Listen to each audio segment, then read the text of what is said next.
Online ল্যাবগুলোতে কিছুই শিখো না আরকি। তো তোমাদের আসলে শুরুর দিকের কয়েকটা ল্যাব না হওয়ার কারণে আমার আসলে অনলাইনে ল্যাব নিতে হচ্ছে। আদারওয়াইজ আমি যেভাবেই হোক সেটা ফিজিক্যালি ম্যানেজ করতাম। কিন্তু শুরুর দিকে আসলে আমাদের একটু লস হয়ে গেছে। যার কারণে ম্যানেজ করাও পসিবল না। আচ্ছা যাই হোক, আমরা পাইথন শিখবো আজকে মেইনলি দেখবো। তোমাদের পিসিতে যদি VS কোড থাকে তাহলে সেটা বের করতে পারো। কেউ চাইলে গুগল কোল্যাবে করতে পারে। আচ্ছা তোমাদের কি কোনো রিকমেন্ডেশন আছে যে আমি গুগল কোল্যাবে করতে চাই বা VS কোডে করতে চাই, বা এদের সাথে কি তোমার পরিচিত কিনা, VS কোড আগে চালিয়েছো কিনা?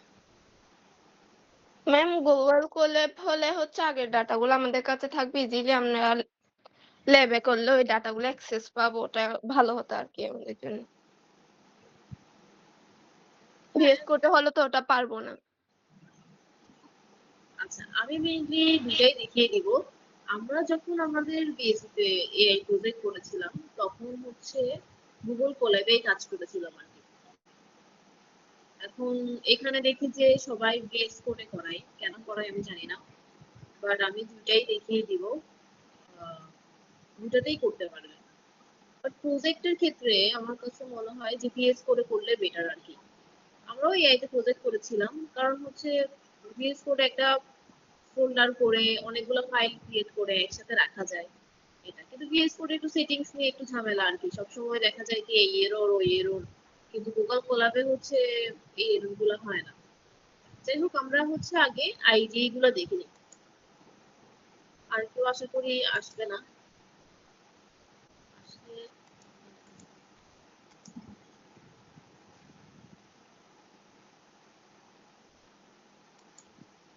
গুগল কোল্যাব যদি বলি, গুগল কোল্যাবের জন্য আসলে কিছুই করতে হবে না। তোমার যদি কোনো মেইল লগ ইন করা থাকে, মানে পিসিতে ব্রাউজারে যদি কোনো মেইল থাকে, তুমি গুগল কোল্যাব লিখে সার্চ করলে বা কোল্যাব নোটবুক লিখে সার্চ করলেই হচ্ছে চলে আসবে। এবং এরপর এখানে আর কিছুই করতে হয় না। তুমি চাইলে এখানে নতুন একটা নোটবুক তৈরি করতে পারো। দেখো এখানে নিউ নোটবুক একটা অপশন আছে, সেখানে গেলেই হচ্ছে নতুন একটা নোটবুক আসবে।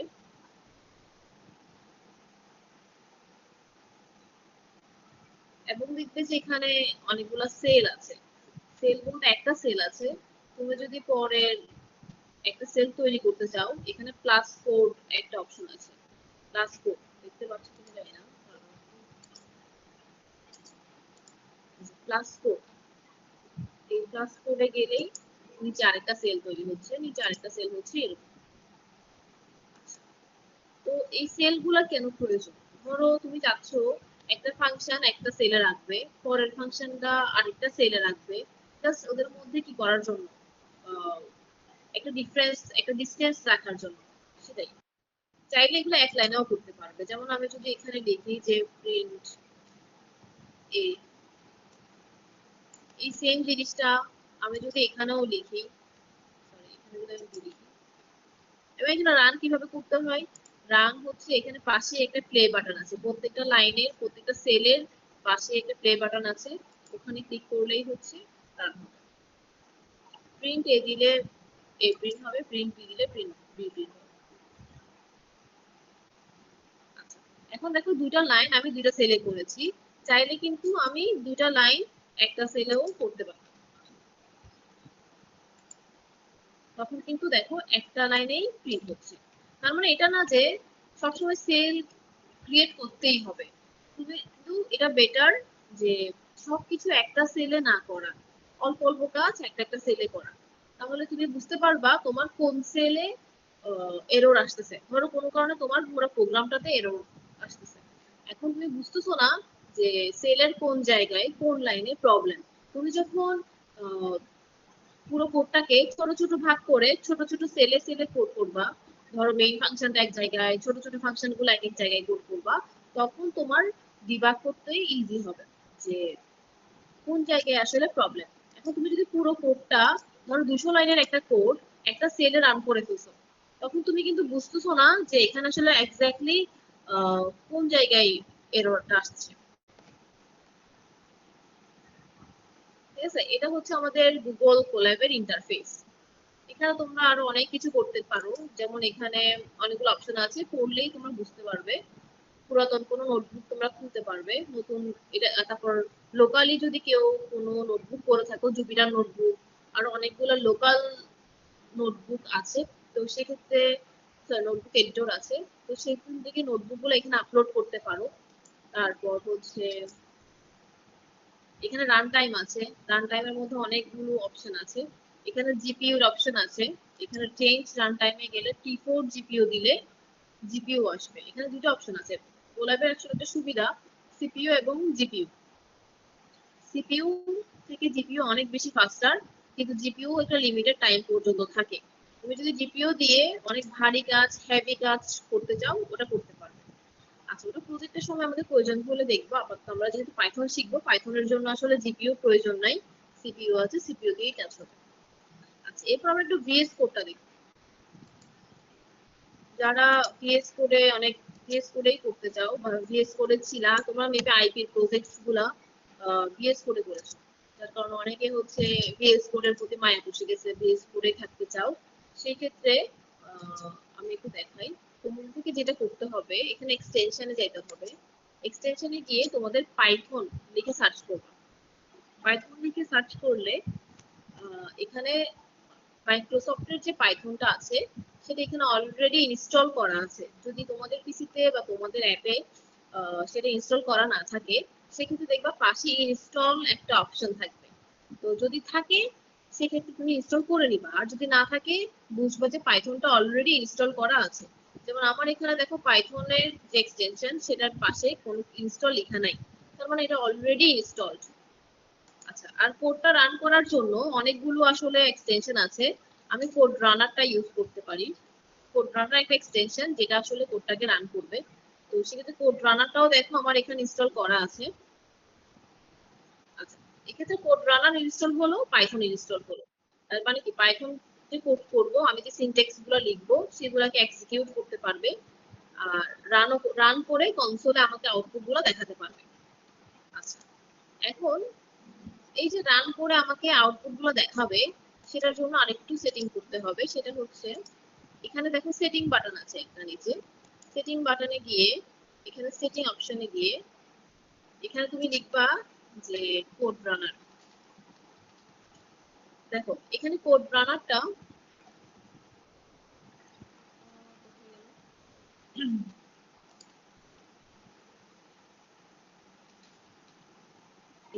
রান ইন টার্মিনাল, এটা যদি তুমি সার্চ করো, রান ইন টার্মিনাল, টার্মিনালের মধ্যে আমি যে কোড রানার এক্সটেনশনটা ডাউনলোড করেছি, সেটা সেট হয়ে গেল। মানে এখানে অপশন থাকবে, হয়তো তোমার ওখানে অটোমেটিক্যালি সিলেক্টেড থাকবে, অথবা এরকম থাকবে, তোমাকে চেক দিয়ে দিতে হবে। চেক দিয়ে দিলে কি হবে, আমরা যে কোড রানার এক্সটেনশনটা ডাউনলোড করলাম, সেটা টার্মিনালের সাথে কি হবে, ইন্টিগ্রেট হবে। মানে আমি তোমাকে যদি আরেকটু বুঝাই, এখানে দেখো একটা টার্মিনাল আছে। টার্মিনাল মানে কি, এই যে টার্মিনাল অপশন আছে নিচে, এটা মুছে দিতে, এটা হচ্ছে আমার ইন্টারফেস। আমি যখন কোনো কোড রান করব, নিচে এরকম কিছু টার্মিনাল থাকবে, যেখানে আউটপুট গুলো শো করবে। এখন এই যে আউটপুট শো করবে, সেটার জন্য আমি তো কোড রানার এক্সটেনশনটা ডাউনলোড করেছি, কিন্তু কোড রানারের সাথে এই টার্মিনালের একটু ইন্টিগ্রেশন করে দিতে হবে। সেটার জন্য আমার কি করতে হবে, এই এক্সটেনশনে না, সেটিংসে গিয়ে, এখানে সেটিং অপশনে গিয়ে, এখানে জাস্ট হচ্ছে কি রান ইন টার্মিনাল, এই জিনিসটা সার্চ করতে হবে। সার্চ করলে দেখবা যে টার্মিনালের সাথে কোড রানারের চেক বক্সটা চেক করা আছে কিনা। যদি চেক করা না থাকে, চেক করে দিবে। শেষ। আচ্ছা, যদি যেহেতু অনলাইন, মানে আমি আদারওয়াইজ সবার বেঞ্চে গিয়ে চেক করতাম আসলে সবাই পারছো কিনা, কিন্তু এখানে যেহেতু সেই সুযোগটা নাই, যদি কোনো কারণে কারো পিসিতে আজকে নাও হয়, সমস্যা নাই। তোমরা হচ্ছে আজকে শিখো, যে পাইথনটা সম্পর্কে জানার চেষ্টা করো। আহ, এরকম ছোটখাটো সমস্যাগুলো আমরা ইন ফিউচার আশা করি কভার করতে হবে আর কি। আমরা যেহেতু ইন জেনারেল শেখার জন্য আমরা ডাব্লিউ3 স্কুল থেকে শিখতে পারি। আর আমার কাছে কিছু কোলেব ফাইল আছে, আমি এগুলো দিয়ে দিব, সেখান থেকেও তোমরা শিখতে পারো। আচ্ছা, আমি একটু প্রশ্ন করতে চাই। সেটা হচ্ছে, এখন পর্যন্ত আমি যে দুটো আইডি দেখিয়েছি, এগুলো তোমরা কিছুটা হলেও বুঝতে পেরেছো কিনা, হাউ টু ইউজ দেম?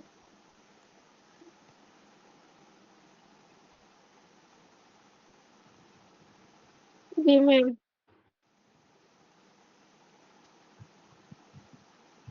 আচ্ছা, যদি তুমি নাও জেনে থাকো একটু ইউটিউবে কেটে নিবা। আর যদি তাও না বুঝো তাহলে নেক্সট ল্যাবে আমি অবশ্যই জিনিসটা সলভ করার ট্রাই করবো। কারণ আসলে অনলাইনে তো আর তোমাদের পিসিতে গিয়ে আমার দেখা সম্ভব হচ্ছে না। আচ্ছা, তাহলে দেখো আমরা এই এআই তে একটা প্রজেক্ট করবো বা এআই ল্যাবে আমরা যাই কাজ করি না কেন সেগুলো আমরা হচ্ছে পাইথন ল্যাঙ্গুয়েজ দিয়ে করবো। সেজন্য আমাদের পাইথনটা শিখতে হবে। তোমরা বলেছো যে পাইথনটা অলরেডি তোমরা শিখেছো নিউমেরিক্যাল মেথডে, বাট আমি ওটা তো কিছু বলছি না। যাই হোক, আমরা হচ্ছে নতুন করে শেখার চেষ্টা করি। পাইথন হচ্ছে একটা পপুলার ল্যাঙ্গুয়েজ। এটা ওয়েব ডেভেলপমেন্ট, সফটওয়্যার ডেভেলপমেন্টে ইউজ হয়। এখানে অনেক কিছু দেওয়া আছে, তোমরা চাইলে পড়ে নিতে পারো যে পাইথনটা কেন ইউজ করা হয়, কেন এতগুলো ল্যাঙ্গুয়েজ বাদ দিয়ে আমরা পাইথনে শিফট হলাম। হ্যাঁ, পাইথন হচ্ছে খুবই সিম্পল একটা ল্যাঙ্গুয়েজ এবং পাইথনে সিনট্যাক্স গুলা খুবই সহজ, কাইন্ড অফ ইউজার ফ্রেন্ডলি একটা ল্যাঙ্গুয়েজ। এটা কিভাবে বুঝবো? আমরা যখন পাইথনটা পুরোটা দেখবো তখনই বুঝতে পারবো যে পাইথন অন্য ল্যাঙ্গুয়েজ থেকে অনেক বেশি সহজ। পাইথনের সিনট্যাক্স দেখো। পাইথনে আমরা প্রিন্ট কিভাবে করব? প্রিন্ট করার জন্য দেখো শুধুমাত্র প্রিন্ট ওয়ার্ডটা লিখতে হয়। আমরা যদি এটা রান করে দেখি, এই যেখানে অলরেডি আমরা রান করেছি, শুধু প্রিন্ট ওয়ার্ডটা লিখতে হয়, সেটার মধ্যে ফার্স্ট ব্র্যাকেট দিতে হয়, সেখানে তুমি যাই লিখবা তাই প্রিন্ট। আচ্ছা, এটা সি সি থেকে বেটার কিনা, সি থেকে বেটার বা জাভা থেকে বেটার কিনা? কারণ সি তে আমাকে বলে দিতে হয় percentage D, percentage F, percentage LND. এখানে আমাকে কিছু বলতে হচ্ছে না, আমি এখানে প্রিন্টের মধ্যে যা দিব তাই প্রিন্ট হবে। বললাম আমি একটা ইন্টিজার প্রিন্ট করতে যাচ্ছি, ইন্টিজার এক্স ইকুয়াল টু 5। জাভাতে অবশ্যই ইন্টিজার লিখতে হয় না, x equal to print x. দেখো, আমি এক্স এর মধ্যে 5 ইনিশিয়ালাইজ করলাম, তারপর হচ্ছে এক্স টাকে প্রিন্ট করলাম। X print x equal to যে 5 ছিল 5 প্রিন্ট হয়ে গেল। ঠিক আছে, এখানে আমাকে বলতে হয় নাই যে এক্স হচ্ছে একটা ইন্টিজার নাম্বার, এটা আমাকে বলে দিতে হচ্ছে না। তাহলে দেখো যে এখানে প্রিন্ট করা কত সহজ। জাস্ট মনে হচ্ছে যে আমরা দোকানে যেভাবে প্রিন্টারের মধ্যে প্রিন্টার থেকে প্রিন্ট পাই সেরকম, যে প্রিন্টের মধ্যে ফার্স্ট ব্র্যাকেটের মধ্যে আমি যা দিচ্ছি তাই প্রিন্ট হয়ে যাচ্ছে। আচ্ছা, এরপর আর কি আছে?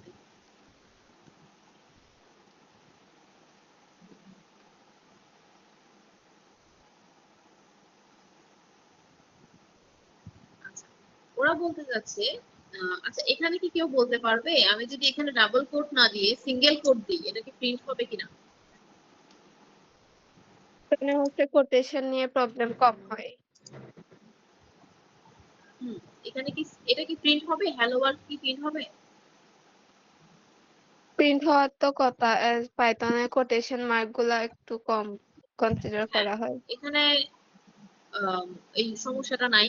সি বা সি প্লাস প্লাস আমি দেখি যে আমরা দেখি যে ক্যারেক্টার যেগুলো সেগুলোকে আমাদের সিঙ্গেল কোটেশন দিলে হয়, কিন্তু স্ট্রিং এর ক্ষেত্রে গিয়ে অনেক প্রবলেম হয়। স্ট্রিং এর ক্ষেত্রে আসলে ডাবল কোটেশন ছাড়া কাজ করে না, কিন্তু এখানে পাইথনে এই কোটেশন গুলো নিয়ে কোনো ঝামেলা নেই।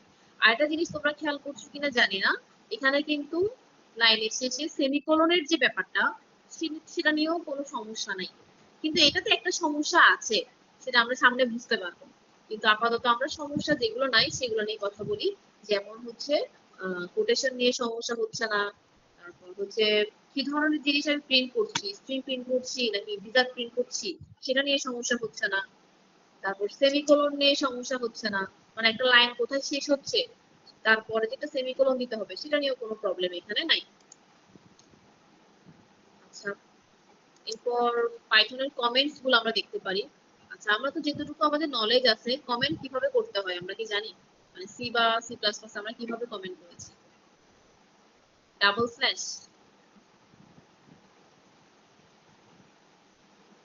কমেন্ট করি নাই কখনো।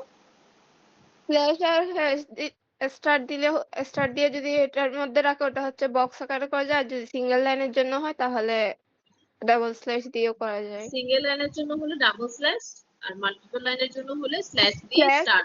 স্টার, এরপরে হচ্ছে যা কমেন্ট করতে চাচ্ছি ওটা, এরপর আবার স্টার, এরপর আবার স্ল্যাশ। স্টার দিয়ে স্ল্যাশ।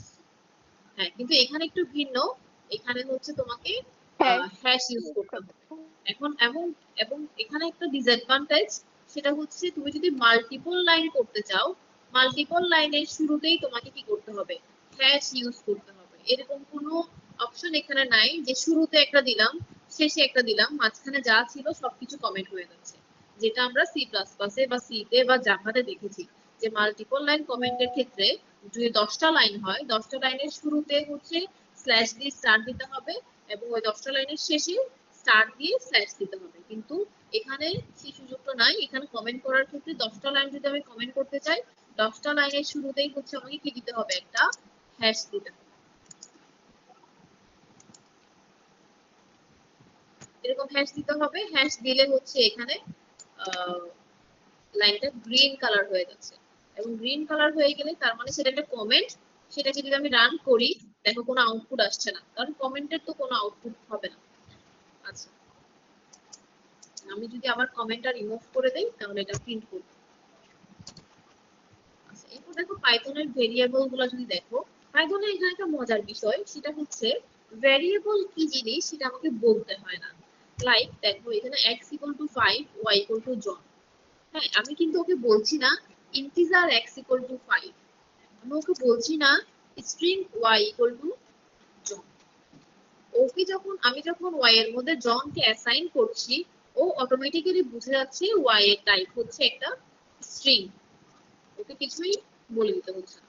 তো এটা একটা অনেক বড় সুবিধা, যেখানে ভ্যারিয়েবলের টাইপ নিয়ে কোনো চিন্তা করতে হয় না। হ্যাঁ, এটা কি ধরনের ভেরিয়েবল নিব, আমরা অনেক সময় দেখবা যে সি বা সি প্লাস প্লাসে অনেক এরর খাই, কারণ আমাদের ম্যাম আউটপুটটা স্ট্রিং, কিন্তু আমার ভেরিয়েবলটা ইন্টিজার, বা আমাকে প্রিন্ট করতে বলছি স্ট্রিং এ, আমি নিলাম একটা ইন্টিজার ভেরিয়েবলের মধ্যে, এগুলো নিয়ে অনেক কনফ্লিক্ট হয়। হ্যাঁ, দেখা যায় কি আমাদের কাস্টিং করতে হয়, কনভার্ট করতে হয়। হ্যাঁ, তো এখানে কিন্তু এই ঝামেলাগুলো একদমই হয় না। হ্যাঁ, আমি চাইলেই y ইকুয়াল টু জন লিখেছি, এরপর যদি আমি x ইকুয়াল টু y লিখি, দেখো x ইকুয়াল টু 5 ছিল, তার মানে শুরুতে x একটা ইন্টিজার ছিল, কিন্তু পরে আমি y এর মধ্যে জন অ্যাসাইন করি, তার মানে y একটা স্ট্রিং। তারপর আমি x এর মধ্যে y কে অ্যাসাইন করি, তাহলে কি 3 নাম্বার লাইনে এসে x টা কি হয়ে গেল, স্ট্রিং হয়ে গেল। কিন্তু x টা কিন্তু প্রথম লাইনে কি ছিল, একটা ইন্টিজার ছিল। x টা প্রথম লাইনে একটা ইন্টিজার ছিল, কিন্তু এখন x টা 3 নাম্বার লাইনে এসে একটা স্ট্রিং হয়ে গেছে। কিন্তু আমার সেগুলো নিয়ে কোনো মাথা ব্যথাই নাই। আচ্ছা, একজন রেসপন্স করছো, বাকিটা কি বুঝতে পারছো? ম্যাম বলো। অনেকে জয়েন হওয়ার জন্য ট্রাই করতেছে বাট পারতেছে না ম্যাম। আচ্ছা, বলবা না?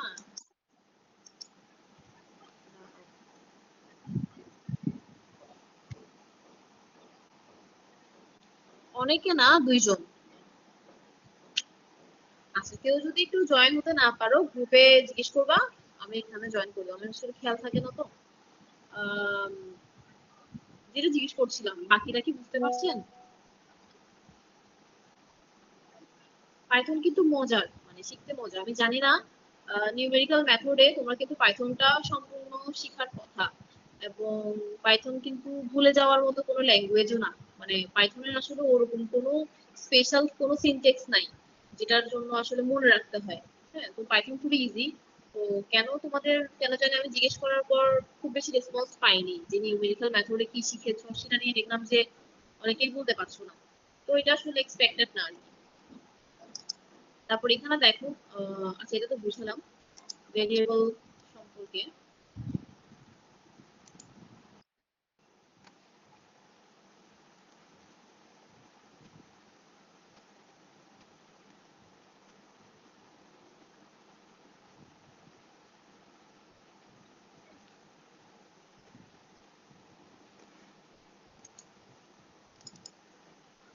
দেখো আমরা চাইলে একই লাইনে 3টা ভেরিয়েবলকে অ্যাসাইন করতে পারি, X Y Z equal to orange, banana, cherry.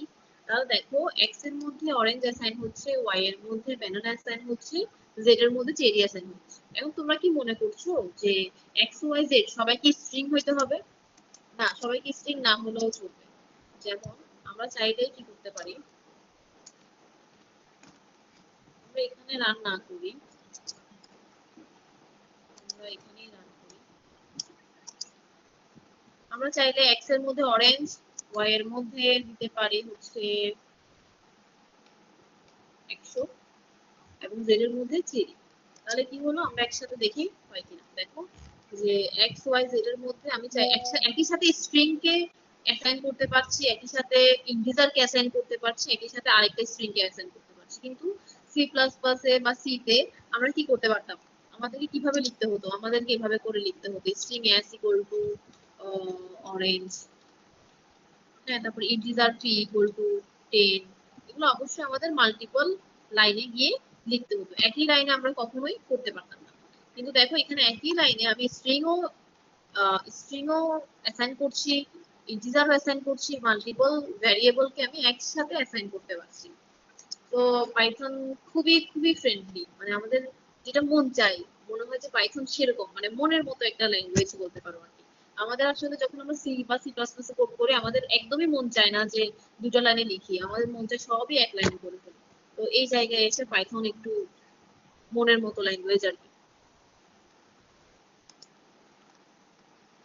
হ্যাঁ, আর প্রিন্টের জন্য কি করতে হবে, প্রিন্টের জন্য শুধু প্রিন্ট এটা ইউজ করতে হবে, এটা শুরু থেকেই বলে আসছি। এখন পাইথনে আসলে ডাটা টাইপ নিয়ে কোনো সমস্যা নাই। স্ট্রিং আছে, ইন্টিজার, ফ্লোট আছে, লিস্ট আছে, টাপল আছে, সেট আছে, বুলিয়ান আছে। বাট ফরচুনেটলি তোমার এগুলো কখনোই ইউজ করতে হবে না। তুমি যেটা লিখবা সে অনুযায়ী সে সেটা বুঝে নিবে। তুমি যদি ইন্টিজার অ্যাসাইন করো, সে বুঝে নিবে যে এটা একটা ইন্টিজার। তুমি যদি একটা সেট অ্যাসাইন করো, ও বুঝে নিবে যে এটা সেট। তোমাকে আলাদা করে বলে দিতে হবে না ইন্টিজার, সেট এই শব্দগুলো তোমাকে কখনোই বলতে হবে না। হুম। আমরা চাইলে একটা ভ্যারিয়েবলের টাইপ সম্পর্কে জানতে পারি। যেমন আমি যদি এখানে লিখি যে টাইপ অফ এক্স, সে বলে দিবি স্ট্রিং, কারণ এক্স এর মধ্যে আমি অ্যাসাইন করেছি অরেঞ্জ এবং সেটা টাইপটা হচ্ছে কি স্ট্রিং সেটা বলছে। আর ওয়াই বললে আমি চাইলে, যেহেতু এখানে টাইপের বিষয়টা নাই, এখানে একটা সমস্যা হয়, এটা আমি আগে থেকে বলে রাখছি। যেহেতু আমরা সি সি প্লাস প্লাসে নিজে থেকে টাইপটা বলে দিতাম, আমরা জানতাম যে এটা টাইপ এটা। কিন্তু পাইথনে যখন তুমি অনেক বড় কোড হয়ে যাবে, তোমার প্রজেক্ট যখন অনেক বড় হয়ে যাবে, তখন মাঝখানে মাঝখানে কিছু ভ্যারিয়েবল ক্রিয়েট হবে যেগুলোর মধ্যে আসলে অ্যাসাইন হয়ে যাচ্ছে, তোমার কোড রান হচ্ছে, কিন্তু সেগুলোর টাইপটা তুমি জানো না। এখন ধরো তুমি কোডটা যেখানে সাবমিট করছো, সেখানে ওরা এক্সপেক্ট করছে একটা স্ট্রিং আসবে, কিন্তু তোমারটা ইন্টিজার হয়ে আছে, তখন গিয়ে তোমার টাইপটা জানা প্রয়োজন হয়। তো এই ক্ষেত্রে তোমার টাইপ চেক করার অপশন আছে। টাইপ শব্দটা লিখে ভিতরে তুমি ভ্যারিয়েবলটা দিলে সেটা টাইপটা চলে আসবে। হ্যাঁ, অর্থাৎ এটা সবসময় লাগে না, যখন প্রয়োজন হয় তখন। কখনো যে তোমার মনে হয় যে এই ভ্যারিয়েবলটার টাইপটা আমার জানা প্রয়োজন, ঠিক আছে আমি এই ভ্যারিয়েবলের মধ্যে কিছু একটা অ্যাসাইন করছি, কিন্তু এটা টাইপটা বর্তমান টাইপটা আমার জানা প্রয়োজন, তখন যে তোমার হচ্ছে এটা ইউজ করতে হবে। এটা কেন বলছি, কারণ দেখো এই এক্স এর মধ্যে কিন্তু একটু আগে 5 ছিল, তার মানে তখন কিন্তু সেটা ইন্টিজার ছিল। পরবর্তীতে এক্স এর মধ্যে আমি আবার কি করলাম, অরেঞ্জ অ্যাসাইন করলাম। এই জিনিসটা কিন্তু আমরা সি বা সি প্লাস প্লাসে করতে পারি না। সি বা সি প্লাস প্লাসে একটা ভ্যারিয়েবল একটা টাইপই থাকে। এক্স যদি আমি একবার ইন্টিজার হিসেবে ডিক্লেয়ার করি, সেটাকে আমি আর কোনোভাবেই অন্য কিছু হিসেবে ডিক্লেয়ার করতে পারবো না। তো এখানে কিন্তু এটা হচ্ছে না। এখানে এক্সটা এক লাইনে ইন্টিজার ছিল, পরের লাইনে সেটা আবার কি হয়ে গেছে, স্ট্রিং হয়ে গেছে। তো যেহেতু এখানে একটা ভেরিয়েবলের টাইপটা সবসময় চেঞ্জ হয়, আলটিমেটলি একদম লাস্ট যেটা ছিল সেটা জানার জন্য তুমি কিন্তু এই টাইপটা ইউজ করতে পারো।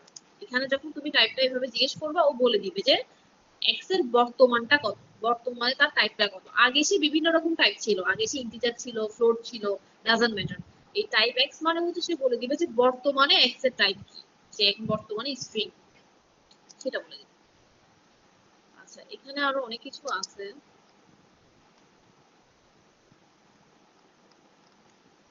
প্রয়োজন নাই।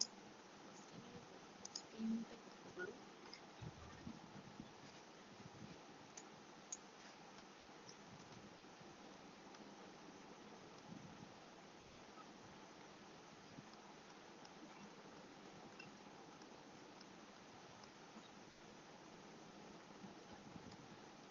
আচ্ছা, স্ট্রিংটাতে যেটা বলবো, স্ট্রিং এ ইন্ডেক্স অ্যাক্সেস করা যায় সি বা সি প্লাস প্লাস এর মতো। ইন্ডেক্স কিভাবে অ্যাক্সেস করে, যেমন ধরো এখানে এক্স ইকুয়াল টু তো অরেঞ্জ, তাই না? আমি হচ্ছে এক্স এর 3 নাম্বার ইন্ডেক্সে দেখতে যাচ্ছি, তাহলে আমি প্রিন্ট করব x3। তাহলে x3 মানে হচ্ছে 3 নাম্বার ইন্ডেক্সটা কত, এবং সেটা বলছে n। তো পাইথনেও হচ্ছে ইন্ডেক্সে 0 থেকে শুরু হবে, 0 1 2 3।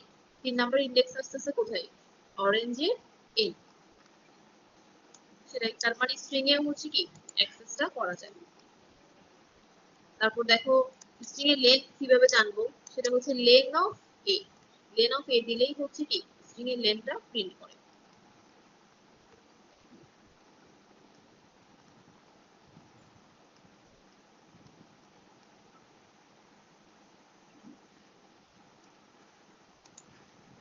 আরো কিছু জিনিস যদি দেখতে চাই,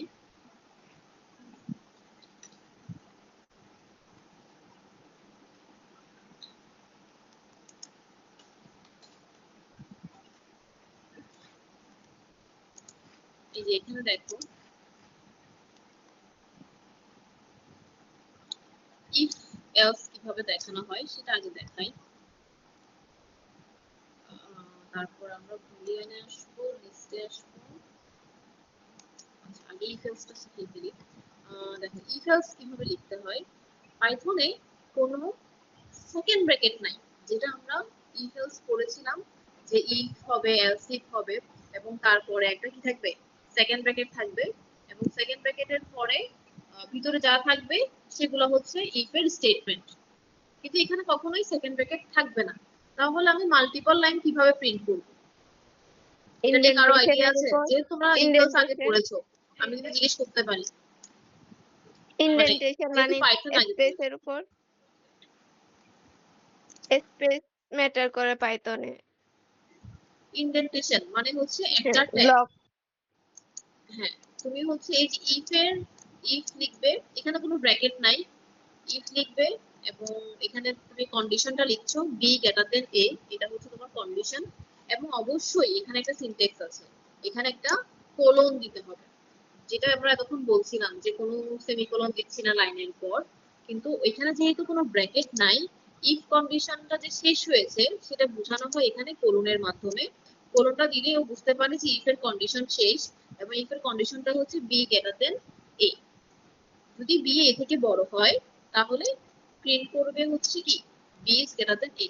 কিন্তু এই জিনিসটা আমি যদি ইফ এর বরাবর লিখতাম তাহলে হচ্ছে কি এখানে ইনডেন্টেশন এরর দিত। কারণ ইফ যখন আমি লিখবো ওর আন্ডারে একটা ব্লক তৈরি হবে, এবং ব্লকটা হচ্ছে এখানে একটা ট্যাব আছে, তোমরা দেখবা তোমাদের কিবোর্ডে ক্যাপস লক এর উপরে একটা ট্যাব অপশন থাকে, সেটা প্রিন্ট করবে। তো এই বরাবর আমি যা লিখবো, ধরো আমি লিখলাম যে প্রিন্ট টু, প্রিন্ট 5। এখন দেখো যেহেতু বি এর মান 200, এ এর মান 33, বি অবশ্যই যেহেতু এ থেকে বড় সেহেতু কি এখানে ঢুকবে, মানে ইফ কন্ডিশনটা স্যাটিসফাই হয়েছে।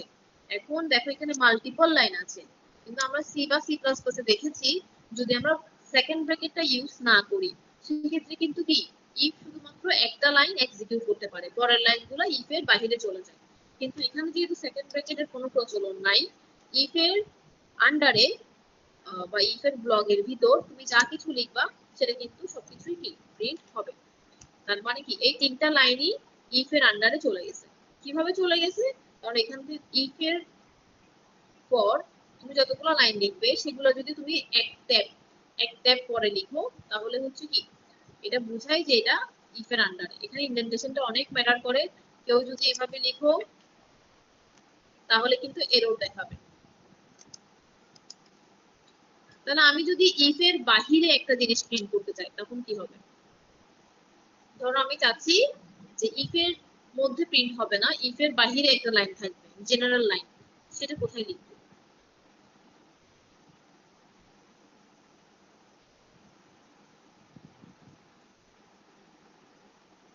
ধরো আমি জাস্ট হ্যালো ওয়ার্ল্ড প্রিন্ট করতে যাচ্ছি, বি এ থেকে বড় হলেও হ্যালো ওয়ার্ল্ড প্রিন্ট হবে, বি এ থেকে ছোট হলেও হ্যালো ওয়ার্ল্ড প্রিন্ট হবে, সবসময় হ্যালো ওয়ার্ল্ডটা প্রিন্ট হবে। এটা হ্যালো ওয়ার্ল্ডটা আমি কোথায় লিখবো? ইনডেন্টেশন স্কিপ করে মানে একদম ফার্স্ট থেকে যেখান থেকে ইফ স্টার্ট হয়েছিল ওই লাইন থেকে। হ্যাঁ, এক্ষেত্রে আমাকে আবার আগের জায়গায় চলে আসতে হবে।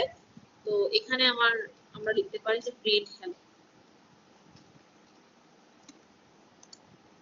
তাহলে হচ্ছে কি এখানে যদি কোনো কারণে বি এর ভ্যালু বেশি হতো, এখানে হচ্ছে এ 3300 বি 200, এ বি থেকে বড়, তার মানে ইফ কন্ডিশনটা স্যাটিসফাই হচ্ছে না, তাহলে ইফ কন্ডিশনের আন্ডার যে তিনটা লাইন আছে সেগুলো প্রিন্ট হবে না।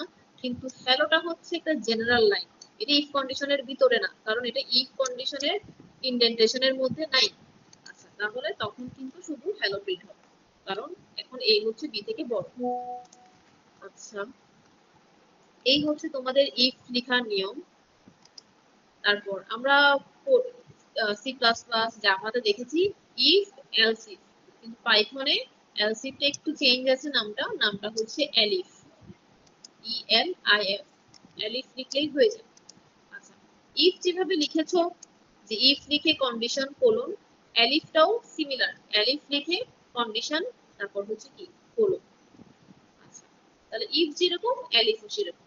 তাহলে এলসটা কেমন, এলসে কোনো চেঞ্জ আছে কিনা? এলসে কোনো চেঞ্জ নাই, আমরা আগে থেকেই জানি যে এলসে কোনো কন্ডিশন হয় না। ইফে এলস ইফে ঢুকার পরে যেটা স্যাটিসফাই হবে না বাই ডিফল্ট সেগুলো কোথায় ঢুকে যাবে? এলসে ঢুকে যাবে। তো সেহেতু এলসের এখানে কোনো কন্ডিশন থাকে না। কিন্তু ওই যে পাইথনের যে সিনট্যাক্স যে ইফ এলস ইফ এগুলোর পরে কোলন দিতে হবে, সেই কোলনটা কিন্তু রাখতে হবে। ঠিক আছে? এখানে একটা জিনিস খেয়াল করো, ইফ এর ইনডেন্টেশনের ভিতর কি আছে? Print B is greater than A, তার মানে এটা হচ্ছে ইফ এর আন্ডারে। এই প্রিন্টটা যদি আমি ইনডেন্টেশন ক্রস করে ইফ বরাবর লিখি তাহলে কিন্তু এরর দেখাবে। আবার এলিফ এরও সেম, ওর ব্লকটা শুরু হবে ওর থেকে এক স্টেপ পিছন থেকে, তার মানে এখানে এইটা হচ্ছে এলিফের আন্ডারে। এটা যদি আমি এখান থেকে শুরু করি বা আরো পিছন থেকে শুরু করি তাহলে হচ্ছে আমাকে এরর দিবে। এগুলো খুব স্ট্রিক্টলি ফলো করতে হয় পাইথনে। এটাই হচ্ছে পাইথনের ডিসঅ্যাডভান্টেজ, যেটা আমি শুরুতে বলি নাই, শুরুতে শুধু অ্যাডভান্টেজ গুলো আলোচনা করছিলাম, কিন্তু এটা হচ্ছে পাইথনের একটা ডিসঅ্যাডভান্টেজ। যখন কোডটা অনেক বড় হয়ে যায় তখন কোন লাইনের ইনডেন্টেশন কোডটা ছিল এগুলা মানে তালমাতাল অবস্থা হয়ে যায়, খুব কেয়ারফুলি কোড করতে হয়। আদারওয়াইজ দেখা যায় কি একটা লাইন আরেকটা লাইনের ইনডেন্টেশনে ঢুকে গেছে, তো কোড রান করে ঠিকই কিন্তু কোডটা আসলে ভুলভাবে রান হয়, কারণ হচ্ছে একটা লাইন ইনডেন্টেশনের কারণে, বা তুমি হচ্ছে একটা ট্যাব না দিয়ে দুটো ট্যাব দিয়ে দিছো বা বেশি ফাঁকা দিয়ে দিছো, যার কারণে সেটা আরেকটা ব্লগের আন্ডারে প্রিন্ট হয়ে যাচ্ছে। কিন্তু তুমি তো ভাবছো তোমার কোড রান হচ্ছে মানে তোমার কোড কারেক্ট, কিন্তু সেটা আসলে ভুল ব্লগের আন্ডারে প্রিন্ট হচ্ছে। তো এই জন্য পাইথনে এগুলো একটু শুরু থেকে একটু বেশি খেয়াল করতে হবে।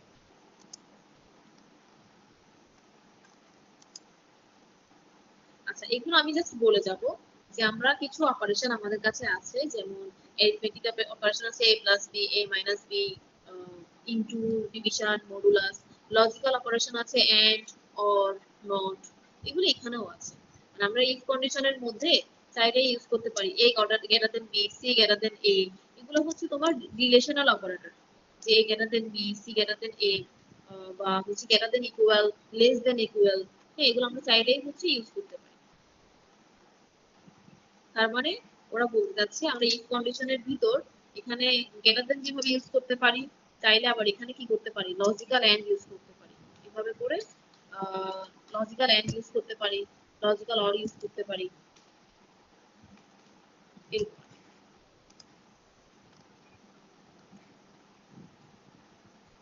আচ্ছা, এরপর আমরা একটু লুপ গুলা দেখবো, কারণ আমাদের লুপ গুলা অনেক প্রয়োজন হবে। আমরা দেখি যে লুপ গুলা কিভাবে লিখতে হয়। আচ্ছা, হোয়াইল লুপটা দেখি। সি বা সি প্লাস প্লাস এর সাথে এই হোয়াইল লুপটা কোথায় চেঞ্জ আছে একজন একটু বলে দিন, বা আমাদের প্রিভিয়াস নলেজের সাথে এই হোয়াইল লুপটা কোথায় চেঞ্জ আছে?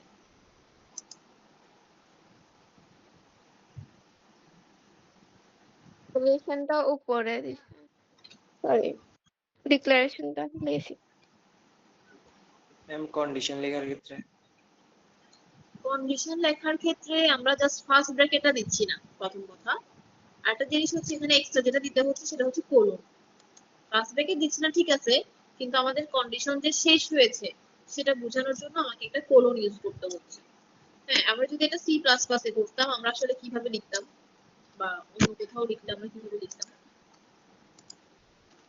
আমরা হচ্ছে প্রথমত ইন্টিজার ডিক্লেয়ার করতে হইতো, এই আইটাকে আমার ইন্টিজার ডিক্লেয়ার করতে হতো।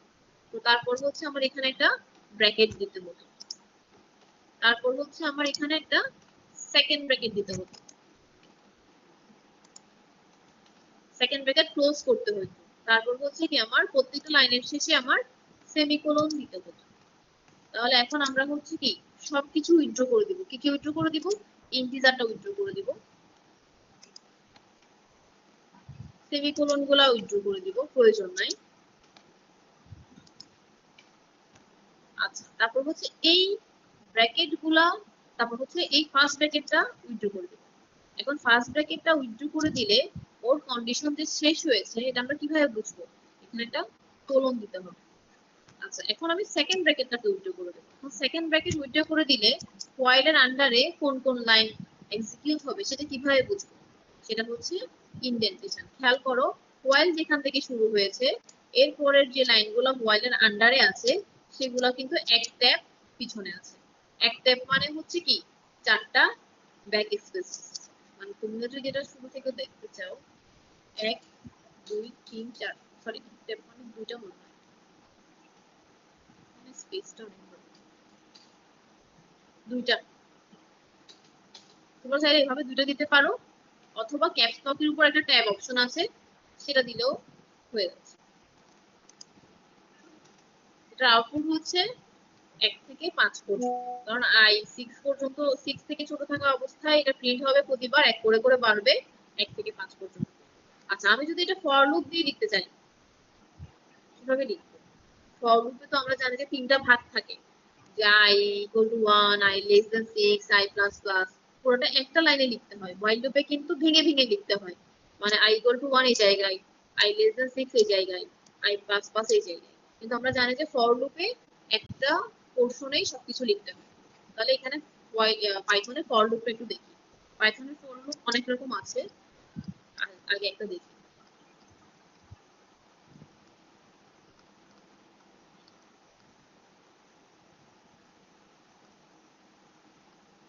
এই যে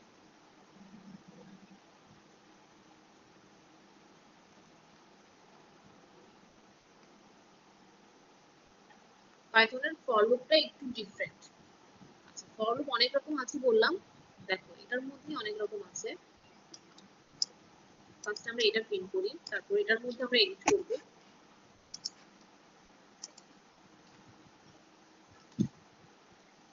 দেখো x in range 6 print x, তার মানে এখানে একটা ওয়ার্ড আনতে হবে রেঞ্জ, কত থেকে কত প্রিন্ট করছো এখানে একটা ওয়ার্ড আনতে হবে, সেটার নাম হচ্ছে রেঞ্জ। ফর হচ্ছে লুপের নাম, x টা কি, x টা হচ্ছে ভেরিয়েবল যেটা তুমি এখানে while এর ক্ষেত্রে আগেই ইনিশিয়ালাইজ করে দিয়েছিলে। তুমি এখানে x না লিখলে চাইলে তুমি এখানে i ও লিখতে পারো, তোমার ইচ্ছা। আমরা যেহেতু সবসময় i ইউজ করি, for loop integer i equal to 1, i less than 6, so আমরা যেটাতে অভ্যস্ত আমরা ওটাতেই থাকি। আমরা হচ্ছে কি i রাখলাম, ইন, ইন শব্দটা লিখতে হবে। ইন মানে হচ্ছে মানে রেঞ্জের মধ্যে আছে কিনা, যদি i রেঞ্জের মধ্যে থাকে তাহলে i প্রিন্ট করবে।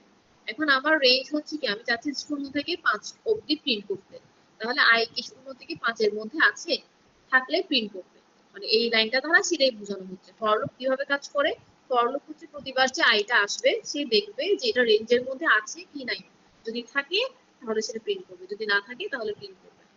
এখন বলো তো, আমি যদি 0 থেকে 5 পর্যন্ত প্রিন্ট করতে না চাই, 0 থেকে 10 পর্যন্ত চাই, তাহলে কোথায় চেঞ্জ করব? 6 এর জায়গায় 10 হবে। 6 এর জায়গায় 10 হবে। আচ্ছা, 10 হলে কি 10 পর্যন্ত প্রিন্ট হবে নাকি 10 এর আগ পর্যন্ত?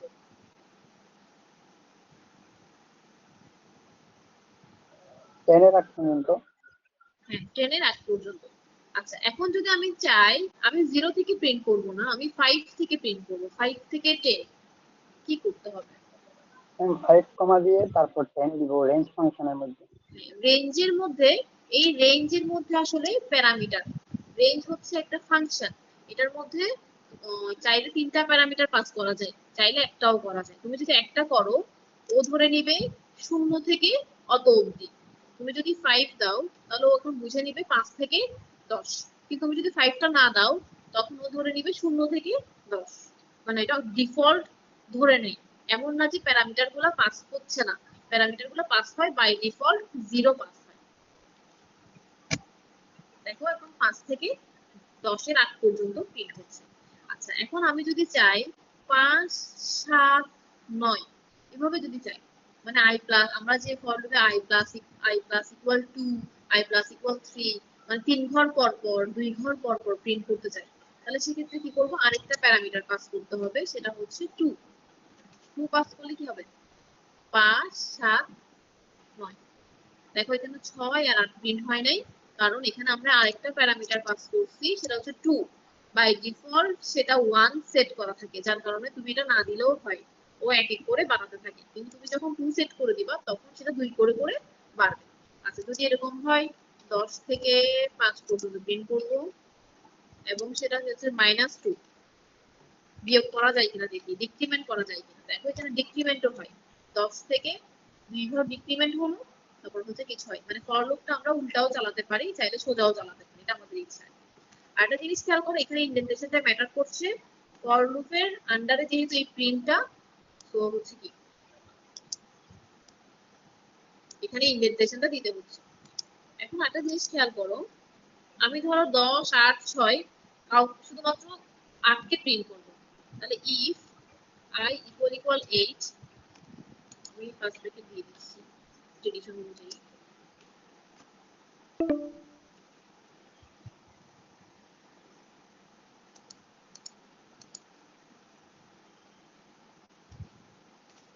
এই দেখো ফর লুপের আন্ডারে একটা ইফ রাখলাম, ইফের আন্ডারে একটা প্রিন্ট রাখলাম, তাহলে ফর লুপটা চলবে 10 থেকে 5 পর্যন্ত 2 ঘর মাইনাস করে দেবো, তার মানে 10, 8, 6। কিন্তু সবসময় প্রিন্ট হবে না, কারণ প্রিন্টটা এখন আর ফর লুপের আন্ডারে নাই, প্রিন্টটা ঢুকে গেছে ইফের আন্ডারে। তাহলে ইফ যদি i ইকুয়াল ইকুয়াল 8 হয়, তখনই শুধুমাত্র কি প্রিন্ট করবে। তাহলে দেখো, ফর লুপের থেকে এক ট্যাব পিছনে হচ্ছে ইফ, ইফের থেকে এক ট্যাব পিছনে হচ্ছে আই।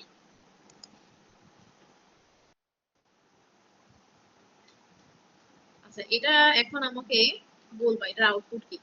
দাঁড়াও, সি আউট তো হবে, আমি এখানে সি আউট ভুলে ইউজ করে ফেলতেছি।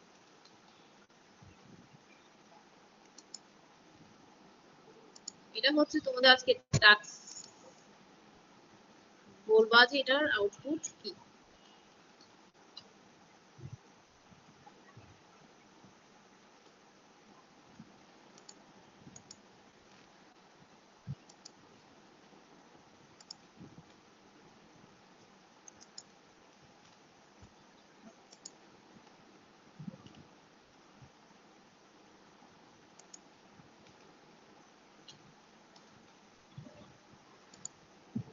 হ্যাঁ বলো, কেউ একজন বলো যেটার আউটপুট কি আসবে। দরকার হলে খাতায় লিখে বলতে পারো, বা রান করে বলতে পারো। রান করলে তো আসলে আউটপুট দেখলেই বুঝে যাবে, বাট চিন্তা করে বলো আর কি, এটার আউটপুট কি আসবে। এটা আমি পড়াচ্ছি, ইন্ডেন্টেশনটা বুঝতেছো কিনা সেটার জন্য।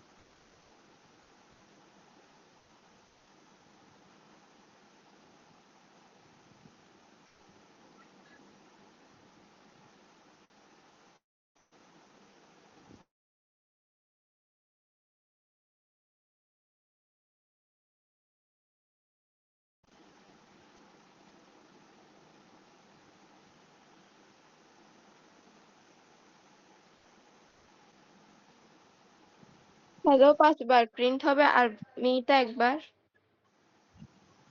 তারপর আমরা এখানে 3টা প্রিন্টার লাইন দেখতে পাচ্ছি, প্রিন্ট আইও দেখতে পাচ্ছি। ইফ কন্ডিশনটা হচ্ছে হবে না, কারণ হচ্ছে এক হচ্ছে 0 আসবে না, এরপর একের পর ওটা 3 এ চলে যাবে।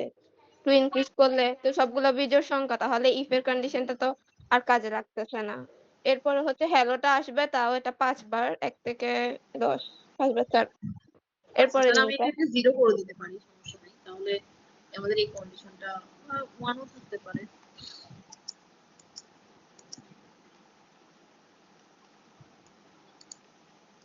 আচ্ছা, দেখো আমাদের শুরুতে যে প্রিন্ট টাইপ, এটা কার আন্ডারে একটু বলতে হবে। এটা কি if ইফের এর আন্ডারে আন্ডারে, নাকি ফর এর আন্ডারে if নাকি if কোনো এর কিছুর আন্ডারে, আন্ডারে না? if এটা ইফের আন্ডারে। তাহলে ইফ আমাকে দেখতে হবে যে ইফ কয়বার চলতেছে, ইফ কন্ডিশনটা কয়বার স্যাটিসফাই হচ্ছে। যেহেতু এখানে 1 থেকে 10 পর্যন্ত 1 3 5 7 9 এভাবে প্রিন্ট হবে, তাহলে হচ্ছে কি 5 বার। তাহলে ইফ কন্ডিশনটা আসলে 5 বারই কি সবগুলোই বিজোড় সংখ্যা। বিজোড় সংখ্যা হলে বা তুমি এটাকে 1ও দিতে পারো, মানে এক এক করেই বাড়বে 1 থেকে 10 পর্যন্ত লুপ চলবে ফর লুপটা, কিন্তু ফর লুপটা ইফটা স্যাটিসফাই হবে 5 বার, কারণ ফর লুপটা 1 থেকে 10 চলবে। কিন্তু ইফ বলছে বিজোড় সংখ্যা যদি হয়, তাহলে বিজোড় সংখ্যা 1 থেকে 10 এর মধ্যে কয়বার আসবে?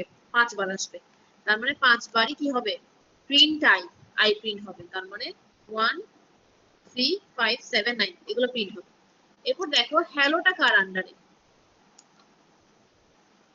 ফর লুপের। ফর লুপের আন্ডারে। হ্যালো কিন্তু ইফ এর আন্ডারে না। যদি ইফ এর আন্ডারে হইতো তাহলে হ্যালোটাও কি হতো? 5 বার প্রিন্ট হতো। যেহেতু ইফ এর আন্ডারে না, এটা ফর এর আন্ডারে, ফর যেহেতু 10 বার চলছে, হ্যালো কি হবে? 10 বার প্রিন্ট হবে।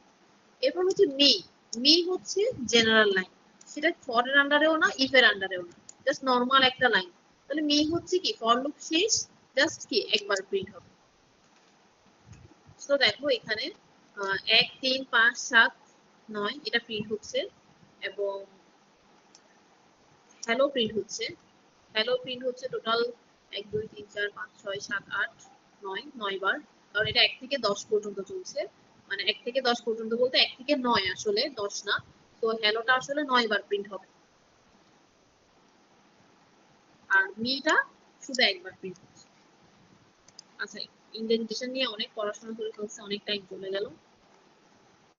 আচ্ছা, আমরা যদি এখন এটা করতে যাই আমরা বুঝবো না, কারণ আমরা এই জিনিসটা জানি না এখন। এই যে থার্ড ব্র্যাকেটের মধ্যে এটা কি লিখলো এটা জানি না। ওরা যখন ফর লুপ করাচ্ছে তখন কিন্তু একসাথে দিয়ে দিছে, কিন্তু চিন্তা করছে না যে এই জিনিসটা স্টুডেন্টরা জানে কিনা।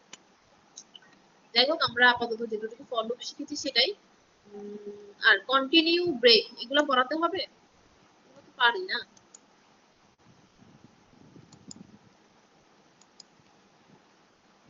যদি আমি এখানে i ইকুয়াল ইকুয়াল 5 আসে, তাহলে হচ্ছে কি আমি এখানে যদি ব্রেক দিয়ে দেই, তাহলে দেখা যাবে এটা কি হচ্ছে না, 5 এর পর আর রান করছে না, 5 পর্যন্ত রান করছে। ব্রেক কন্টিনিউ এগুলো তো পারি আশা করি, তাই না? এরপর ইফ এলস করলাম। এখন আর কিছু করবো, সেগুলো হচ্ছে লিস্ট, টাপল, সেট, ডিকশনারি। এই 4টা জিনিস করবো। List, tuple, set, dictionary. লিস্টটা থেকে শুরু করি। লিস্টটা কাইন্ড অফ হচ্ছে অ্যাড এর মতো, বা লিঙ্ক লিস্ট আমরা যেভাবে পড়েছি সেরকম। হ্যাঁ, এখানে তুমি মাই লিস্ট লিখে, বলতে হবে না যে মাই লিস্ট একটা লিস্ট, সেটা জানা দরকার নাই। মেইন কথা হচ্ছে এটার মধ্যে তুমি বিভিন্ন জিনিস তুমি রাখতে পারবে। তারপর সেটাকে তুমি অ্যাড এর মতো করে কি করতে পারো, চাইলে অ্যাক্সেস করতে পারো। যেমন আমি যদি একটা ফুল কোড দেখাই,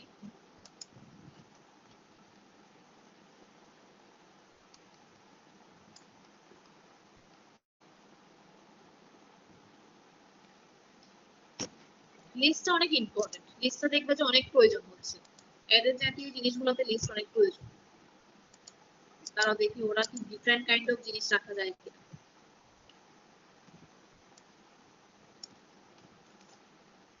দেখো লিস্টের মধ্যে বিভিন্ন রকম জিনিস তুমি রাখতে পারবে। আমরা কিন্তু এটা চাই অনেক সময় যে সব সময় দেখা যায় কি একটা অ্যারেকে ডিক্লেয়ার করলে আমাকে স্ট্রিং ডিক্লেয়ার করতে হচ্ছে, একটা অ্যারেকে ভেক্টরকে ডিক্লেয়ার করলে আমরা ইন্টিজার ডিক্লেয়ার করতে হচ্ছে, সেখানে ইন্টিজার ছাড়া আর কিছু রাখা যাচ্ছে না। কিন্তু এখানে দেখো আমি চাইলে স্ট্রিং, ইন্টিজার, স্ট্রিং চাইলে একসাথে অনেক ধরনের ডাটা টাইপের জিনিস আমি একসাথে একটা লিস্টের মধ্যে কি করতে পারি, রাখতে পারছি। এটা অনেকটা অ্যারের মতো, যার কারণে দেখো সিনট্যাক্সটা মিল আছে। অ্যারেতে আমরা যেরকম থার্ড ব্র্যাকেট ইউজ করি, এখানেও কিন্তু চাইলে আমরা কি করতে পারি, থার্ড ব্র্যাকেট ইউজ করতে পারি। এখন দেখি আস্তে আস্তে যে লিস্টের উপর কি কি অপারেশন করা যায়। ওরা বলছে লিস্টকে আমরা চাইলেই অ্যাক্সেস করতে পারি।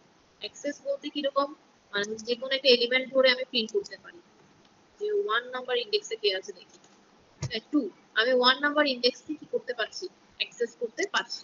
এরপর ওটা বলছে আর কি করা যায়, লিস্টের আইটেম নাকি চেঞ্জও করা যায়। বাহ, তাহলে খুব ভালো।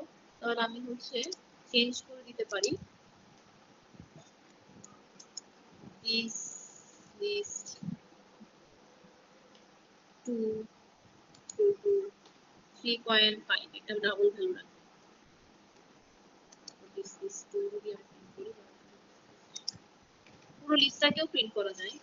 দেখো, আমি এখন 2 নাম্বার ইন্ডেক্সে যে চেরি ছিল, চেরিটাকে চেঞ্জ করে 3.5 অ্যাসাইন করে দিয়েছি, যার কারণে বর্তমানে লিস্টটা চেঞ্জ হয়ে অ্যাপল 2 3.5 হয়ে গেছে। এখানে কিন্তু চেরিটা আর নাই। তার মানে আমরা চাইলে কি করতে পারি, এটাকে চেঞ্জ করতে পারি। আচ্ছা আচ্ছা, আমাদের কি আজীবন এই 3টা ভ্যালুই থাকবে? আমরা কি আর বাড়বে না? তখন আমরা কি করতে পারি, চাইলে অ্যাড করে দিতে পারি। অ্যাড করার জন্য আমাদের ইউজ করতে হবে অ্যাপেন্ড।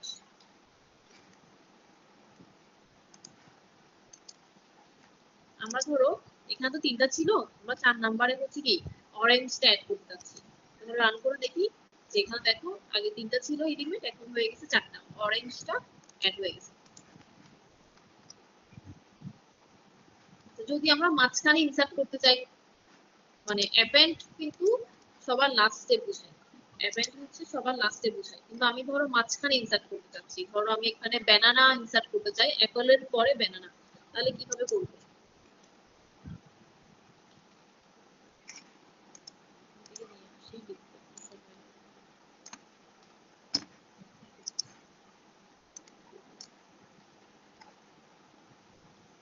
ব্যানানাকে আমি ইনসার্ট করতে যাচ্ছি, অ্যাপেন্ড মানে হচ্ছে লাস্টে ইনসার্ট হবে।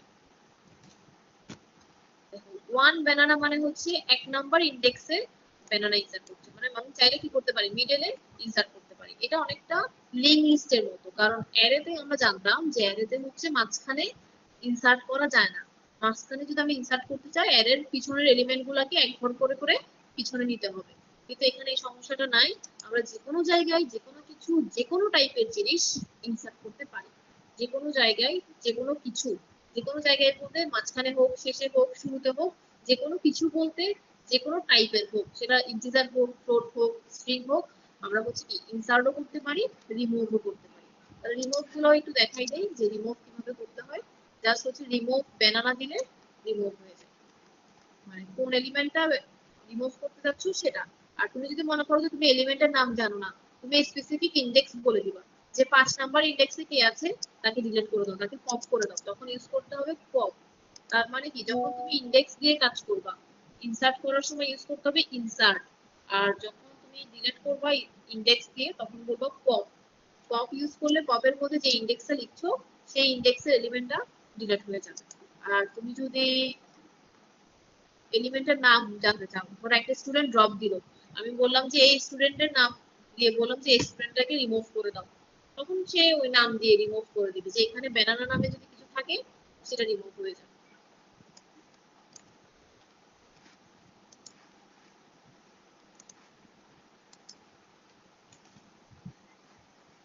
কিন্তু দেখো, রিমুভ করলে শুধুমাত্র একটা রিমুভ করছে, পরেরটাকে কিন্তু সে আর রিমুভ করছে না। ব্যানানা কিন্তু দুইবার আছে, দুইবারও থাকতে পারবে, যেহেতু এটা সেট না, এটা একটা লিস্ট।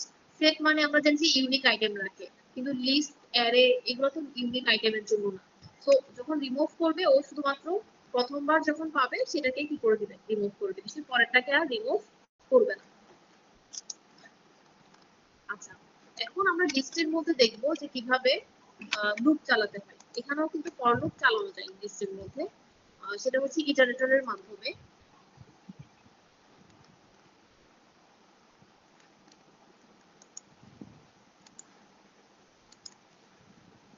আচ্ছা, আমার এই মিটিংটার শেষ হয়ে যাবে, আমি আরেকটা মিটিং।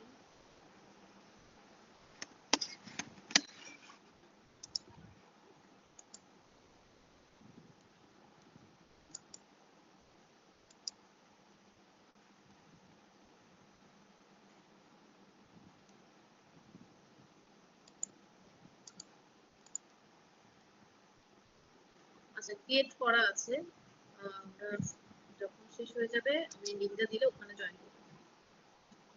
আচ্ছা, আমরা যখন এটার মধ্যে এটা ফর লুপ চালাই, দেখো x in this list,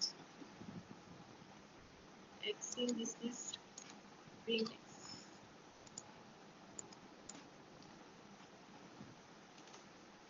দেখো এখানে আমরা তো ফর লুপ শিখেছি একটা নির্দিষ্ট রেঞ্জ থেকে একটা নির্দিষ্ট রেঞ্জ, ধরো 0 থেকে 10 পর্যন্ত, 0 থেকে 5 পর্যন্ত। কিন্তু আমি চাচ্ছি এখানে 0 থেকে 10, 0 থেকে 5 আমি বুঝি না, এই অ্যারেতে কি কি এলিমেন্ট আছে আমাকে প্রিন্ট করে দেখাও। তখন হচ্ছে আমাকে এভাবে লিখতে হবে যে for X in this list print X. তখন কি হবে, এক্সটা দিস লিস্টের 0 ইন্ডেক্স থেকে শুরু করে সবগুলাকে কি করবে, প্রিন্ট করবে। এখন কেউ কি বলতে পারবা যে এটা আমি রেঞ্জটা দিয়ে কিভাবে করতে পারি? মানে এটা তো আমি এভাবে করেছি, ঠিক আছে, কিন্তু আমি কিন্তু চাইলে এটা রেঞ্জ ফাংশন দিয়েও করতে পারতাম। কিভাবে করতাম? লেন দিয়ে কি করা যায়? লেন্থ দিয়ে করা যাবে। লেন দিয়ে দেখি না, আমি না আসলে যাই না, এগুলো তো আর মনে থাকে না, সিনট্যাক্স সিনট্যাক্স তো মানুষ ভুলে যায়।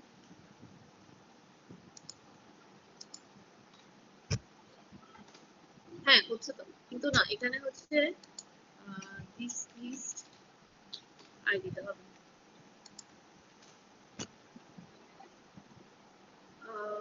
This list I, then print তো কাজ করছিল, this is out of range. কেন?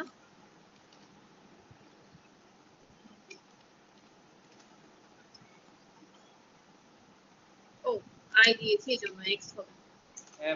মিটিং এর শেষ, টাইম শেষ। হ্যাঁ, এই যে দেখো এটা দেখে শেষ করে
শেষ।